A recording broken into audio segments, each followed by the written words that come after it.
Aude Spang, bonsoir. Bonsoir. Vous êtes membre du collectif pour la grève des femmes, grève féministe. Si on parle, vous l'avez sur le t-shirt, du logo comme ça, avec le pouce rouge, ça en dit quelque chose déjà sur le mot d'ordre demain. Pourquoi le pouce rouge ?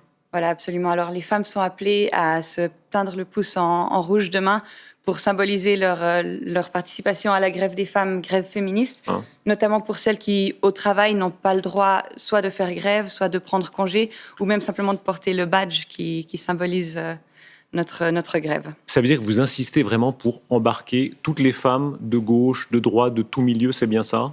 Absolument, oui. Toutes les femmes, les hommes solidaires, les personnes transgenres et non-binaires. Les hommes, il y a eu un flottement sur le sujet. On a dit il faut qu'ils participent, qu'ils participent. Qu'est-ce qu'il en est finalement ? Est-ce que les hommes sont appelés à participer autant que les femmes ?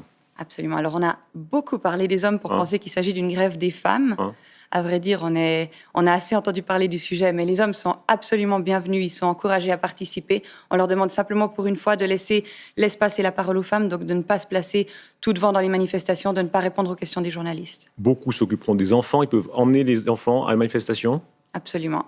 À Genève, on a même des hommes solidaires qui organisent un char exprès pour les enfants. Alors, vous dites rassembler tout le monde, mais vous savez qu'il y a certains éléments qui sont moins fédérateurs que d'autres. Quand vous dites, par exemple, que c'est anticapitaliste, vous maintenez ce mot d'ordre-là ? Absolument. Demain, les femmes vont faire grève à travers tout notre pays.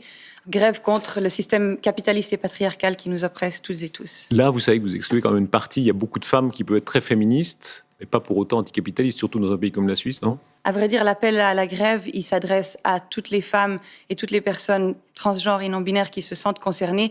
Et ce qu'on avait comme mot d'ordre, c'est si vous vous reconnaissez dans l'un des aspects de cet appel et de notre manifeste, alors vous avez votre place parmi nous. Vous avez 28 ans, une génération. C'est très intéressant. Vous me disiez tout à l'heure, vous faites partie des gens, beaucoup, qui se disaient au fond, il n'y a plus tellement de problèmes que ça, etc. Et vous avez réappris ce que votre mère vous disait. Alors, il a fallu beaucoup déconstruire parce que j'ai en effet grandi dans une société où, alors que ma maman était extrêmement féministe, on me disait que l'égalité était acquise et puis je considérais ça comme plus ou moins cohérent. Les hommes et les femmes travaillent, etc. Et puis, avec le temps, on se rend compte des inégalités qu'il y a véritablement dans notre pays et dans le monde. Et on fait les liens. Les jeunes d'aujourd'hui sont beaucoup plus réactives et combatives, à vrai dire, les collégiennes d'aujourd'hui que ce que je l'étais à l'époque. Et c'est vraiment beau à voir. Aude Spang, merci et bonne grève demain. Merci beaucoup. Merci beaucoup.